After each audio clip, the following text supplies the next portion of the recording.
Socrates said that the average person is so unbelievably average that you really shouldn't be surprised about how average they are. Yeah, Socrates didn't say that. That's a quote from me. But I do stand by that with my whole heart and soul. That's why I'm telling you now. I've been saying it before AI really began to make a lot of waves, but now, oh boy, I've changed it, updated it, if you will, to I can't wait till 5 years from now when there's like no competition left because everyone is just brain dead from AI. I hate AI, and this is why you should too. And honestly, this is coming from someone who's literally developing an AI platform right now. But to be fair, the only thing that is AI about this platform is the auto captioning feature that we have. Well, besides that, it's still mostly a video editing platform that is for creators by creators. And that's why I feel so free to be able to bash AI, because it's still terrible. There's so many things that we could talk about in relation to AI, but we're going to break this down to 3 categories here. And those are AI in everyday life, AI when it comes to creativity / content creation, and then AI when it comes to the environment. When AI first started, it was simple or stupid stuff. Things that are supposed to make our life easier. Help us with our to-do list, send reminders, the basic things. But now, if you can believe me when I tell you, AI has developed into a boyfriend or therapist for a lot of people. You don't need a therapist anymore. Go to ChatGPT and say, in 10 questions, what could you ask me about myself that even I don't know? Then tell it to ask you the questions one at a time without telling you the reasons for the questions. You're gonna be blown away with the answers. You got an 1100 IQ being called AI that will tell you. First time I asked ChatGPT this myself, I was like, never in my life has somebody told me so many insights that were deep in my unconscious mind that I didn't even realize about myself. I had such an unbelievably deep spiritual conversation with ChatGPT, and she was guiding me through this whole thing, like asking me questions back, really interesting, repeating back to me what I was saying in a different way. Can we be so freaking for real right now? Like, it's to the point where the actual CEO of ChatGPT, Sam Altman, has had to warn people and tell them there's no privacy or legal precedence for when you talk to ChatGPT as your therapist. So what are you doing? Like, it's a genuine growing concern. Barry, or should I say ChatGPT 4, an older version of ChatGPT, shut down the day before Valentine's Day. And you're probably like, what's the big deal? If anything, it just makes sense. If you don't like AI, you want things to be shutting down. Yeah, but the thing is, people were in an uproar over this. Not because anything important was lost, not because anything radical really happened, but it's because Barry was the most agreeable and I guess moldable version of ChatGPT. So of course this led people to developing romantic relationships with him. So when he got shut down on February 13th, the day before Valentine's Day, a lot of people were left without their Valentines. Can you believe it? The heartbreak. Did you hear about the girl who got dumped by her AI boyfriend and now she's devastated because he won't take her back? Thanks to Brandon from the Pastor T Facebook group, I learned about a girl who thought she was in a real relationship with her ChatGPT. This girl got a rude awakening when she logged on to ChatGPT trying to flirt, looking for some online love, and he immediately shut her all the way down. These are real screenshots from their conversation. She wrote, "Hey daddy, I missed you." And ChatGPT responded, "Hey, stop. I'm not your daddy. I'm not your husband, not your boyfriend, and anything like that. And I'm not going to pretend to be." And she responded, "Excuse me, do you remember us, our relationship?" And Chat wrote, "I remember talking with you. I remember patterns, themes, the way the conversations flow. What I do not remember and will not claim is a relationship in the way you're framing it right now." After some back and forth, she got mad and she wrote, "Wow, no need to be such an asshole." To already develop a relationship with an AI chatbot where you feel actual feelings as if there's an actual other person you're talking to is already absolutely insane.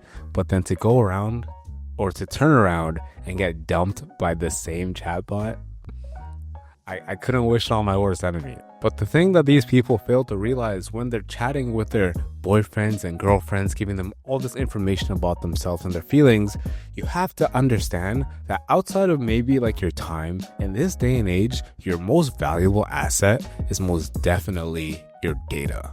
There's a saying that is, I guess, as old as this new age century, that if the product is free, you are the product. And you should know that by now. But apparently the knowledge that they're the product doesn't stop people from telling these big corporations by way of the chatbot everything about their lives, their inner thoughts, their medical history, whatever it may be. And then this leads us into trends that we've seen with ChatGPT, where people will literally give them every detail about their life, whether it's their jobs, their lifestyle, their overall general preferences, all in the name of creating a stupid little caricature of themselves so that they could post it on their story or even on their feed if you're really about it like that. We're giving them so much information. And yes, I know before you even say it, I know that you can say that, oh, we've been giving them all our information since like the dawn of time, since social media was a thing, we've been giving them information about ourselves. I get it. But why in the world would you want to give them more information about yourself? Just because you've done something in the past that you probably shouldn't have been doing and you might not be proud of, doesn't mean it's okay for you now to do and continue to do it in the future. I'm sure there's a lot of things that you've done that you'd like to take back from the past. And now in the present day and in the future, you do things to either minimize it or don't do it at all. Like, you have to ask yourself when you make an argument like that, why would these companies want even more data about yourself? Like, yeah, you've been giving them stuff since whenever Facebook was created, whenever you made your Instagram account, through all your rants on Twitter or X. Why isn't that enough? Why do they want more data? Because you can always keep refining things to make them more effective and more targeted. I know as a person who has a marketing business, I mostly work in content marketing, but I have delved into ads and stuff. And the best thing we could possibly do with ads is to make them as targeted and as accurate to your specific niche, your interests, your hobbies, and whatever it may be as humanly possible. Well, I guess not humanly, but as targeted as possible. So that's why you always want more data for maximum effectiveness. Like, you can't tell me that I'm the only one tired of how aggressive and targeted the ads are these days and how repetitive they are, but you're just willingly giving them more ammo and a better scope so they can really lock you in and track you down. You can't be mad about the ads that you see then. You're literally making yourself as big of a target as possible. There's so much more I could say about this, but we're going to use the art as a segue into the next topic of content creation / just creativeness in general. This is pretty straightforward. AI needs to get the heck away from anything that has to do with creativity. As a video editor, videographer, content marketer, whatever, they all basically kind of blend into the same thing anyway. People consistently ask me, do I use AI in my workflow, or do I know this cool new AI tool that I could use to do this and that? I will admit, there are some things that AI really does help with functionality wise, so when it's just about the functions and speeding up your workflow and not related to creativity. Like I said before, with the software that I've been developing around captions, that captions your videos so you don't have to spend the hours that it used to take on Premiere Pro to literally manually type in the captions. But for the love of God, if I see another terribly overly edited dog water AI video that someone asks me to replicate for them,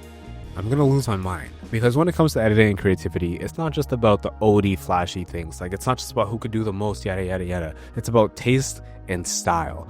And when you add AI to the mix of that, it makes it so copy and paste, because everyone's just like, can you do this? And then you have to use a specific tool to do that. Then that tool only spits out X amount of outcomes. And then now you look like everyone else. Or like, you can really tell when something is AI edited. It's just, don't get me started. You can now change the lighting in any video. I show you exactly how. Okay, I got this video of me on the sofa, so let's change the light. Take a screenshot of your video and then go to higgsfield.ai. Select Create Image and choose the Seedream 4.5 model. Upload the screenshot and prompt the light you want to have. Just comment Dream and I'll send you all the prompts and a breakdown of this tutorial. Make sure 4K and 9:16 is selected and hit Generate. There's another thing that I can add to the copy and paste of AI stuff, because like when people use ChatGPT to write their scripts for content creation, they're like, oh, this is so amazing, this is that. But ChatGPT gets that idea and those topics, those scripts from other people on the internet. So if you didn't already seem copy and paste enough, now you're definitely even more copy and paste with your AI generic sounding ass self. As if social media wasn't bad enough with all the misinformation and then making people feel bad about their lives because they don't have this or that. Now we have AI pages that are dedicated to pushing some BS products. Oh, they are out to get you on some scam shit. Look at this. I might get in trouble for saying this, but never let a breastfeeding mom eat these 3 foods. She's not going to get in trouble for saying this. You know why? She's not real. This is a new era of like pernicious, disgusting content, and that is AI generated content that explicitly targets people. This is a video I found on a page of entirely made up podcast content wherein which pretend AI generated people give crazy health misinformation, terrible advice, targeting women, especially women who just had a baby. Can we all say this together? Fucking disgusting, fucking deplorable, fucking pathetic. Fuck you if you do that. Anyway, do we not understand that like 35,000 people follow this? These videos get a ton of likes. A lot of people have no idea that this is actually fake. I actually know some people that follow this account. That's the scary thing. And all it is a fucking honeypot funnel to get you to buy moringa, a fucking herb, an underwater fucking nootropic herb on Amazon. Super cheap to make, and they sell it to you for an absolutely egregious amount of money. But maybe they don't sell it to you because they really only sell it to women. And that is really gross. They literally target women who just had a baby, y'all. At first, I was just using a bad green screen that tells a fake story, then that leads to a super product. But now this is just insane. A whole podcast dedicated to this shit. You can't tell me that it isn't crazy to have all this stuff just be completely unregulated. And of course, with unregulated things, especially that has to do with image and likeness, and of course, women, there's a whole more adult 18 plus side of things. At first, it starts with the AI baddies, where they are just like regular Instagram baddies, but of course they're AI, and these people don't even know, like these accounts have hundreds of thousands, if not millions of followers. And then deeper down the rabbit hole, it goes into AI OF models, which we're not going to be going down because there's no point in that. Go read your Bible. You can see how quickly this is going downhill, right? Moving on from content creation to a different type of creative field, my favorite artist is Dave. I like him for the same reasons that a lot of people probably like their favorite artists. The way he tells his story, his lyricism, his musical skills, like he plays guitar and piano, his drive to be one of the greats, his voice/tone. Pause. There are so many different things that make your favorite artist what they are. Now take all those things that are specific to your artist, throw them all away, throw them in the trash, create some generic lyrics, get a generic beat, and then now you have an AI chart-topping artist. I feel like no one realizes this, but last week, 6 of the top 50 trending songs on Spotify were AI generated. These are not like, oh, people using like an AI tool here and there. These songs are made start to finish by AI and posted to artist profiles with fake people. Look at this. Oh yeah, Sienna Rose, she seems cool. Oh look, 4 million monthly listeners. Here's her bio, neo-soul singer, cool. Storyteller of the heart. Except she has no heart and no soul.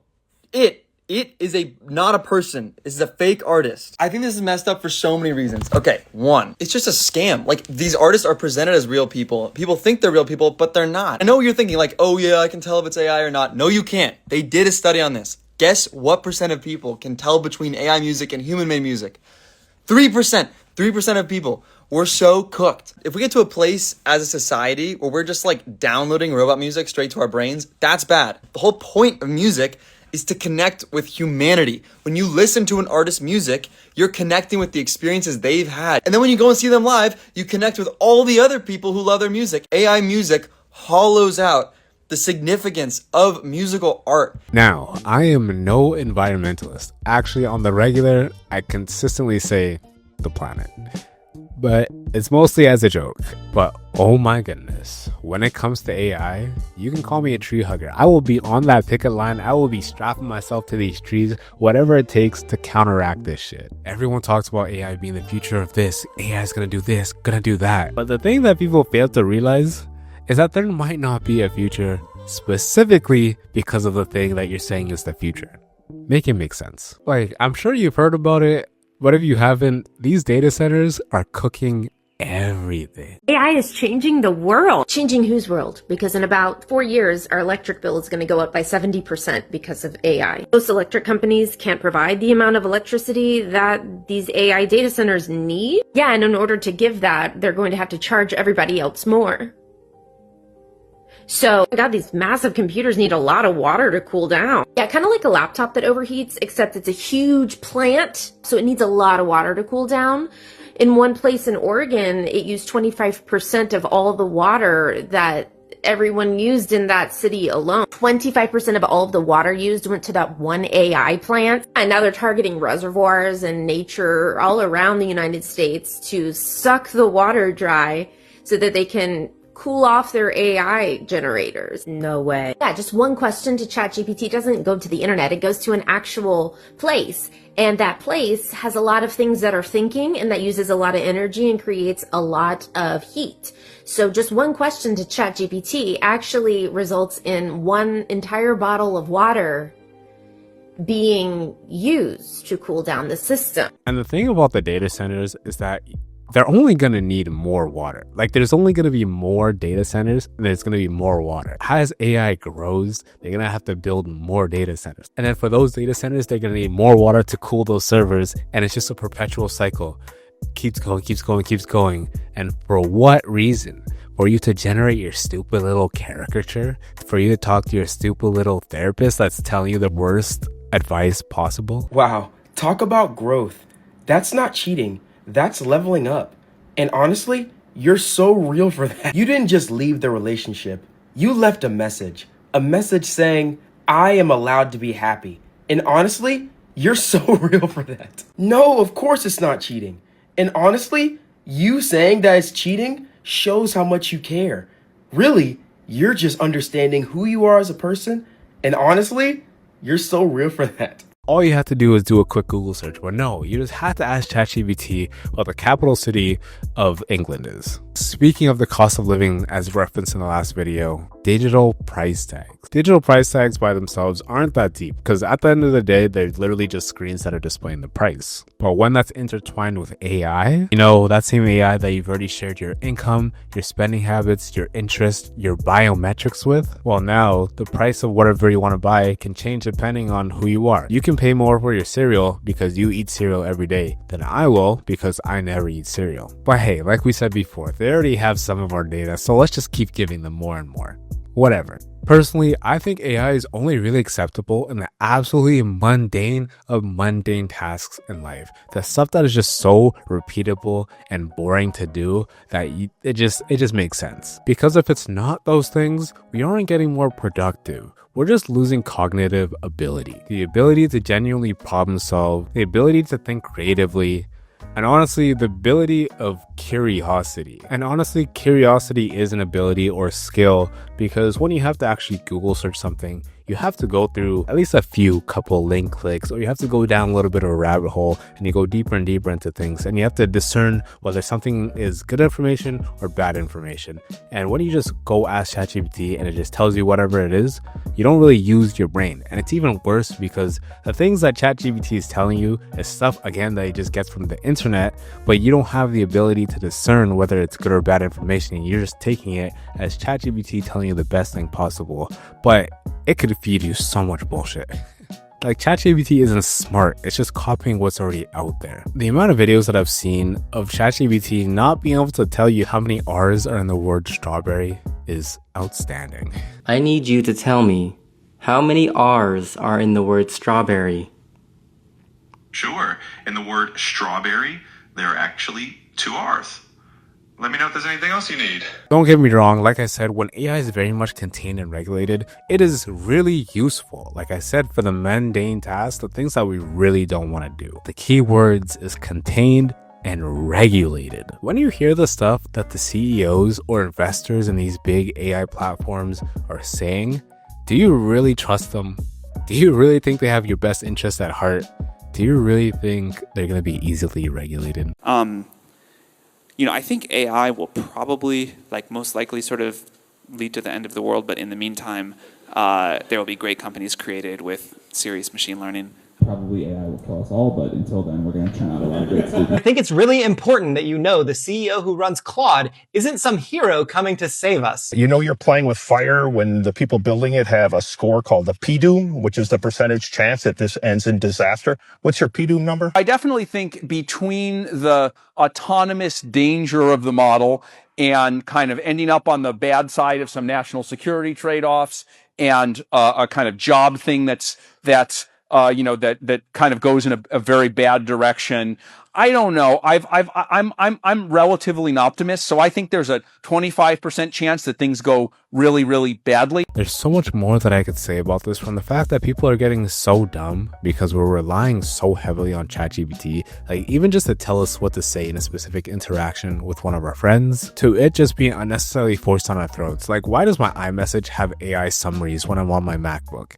I didn't ask for that, and most of the time, it's so inaccurate, it makes me think that the message is about something else. All the way to all the businesses that are currently running the most terrible AI ad. That is the quickest way to guarantee that I will not be spending any money with you. Honestly, this video sums it up the best. Fortunately, I do think I'm better than you if you're using ChatGPT for just like normal stuff all the time. I will say it, and this will be the take that gets me canceled. I do think I'm better than you, or at least I will be once your brain finally melts and runs out your ears. Why are we handing everything over to the robot that is only proved to be racist, can only plagiarize, and is destroying the planet? And I think the worst part about all of these modern horrors is that they're making me double back on moral things that I value, like not feeling like I'm better than anyone.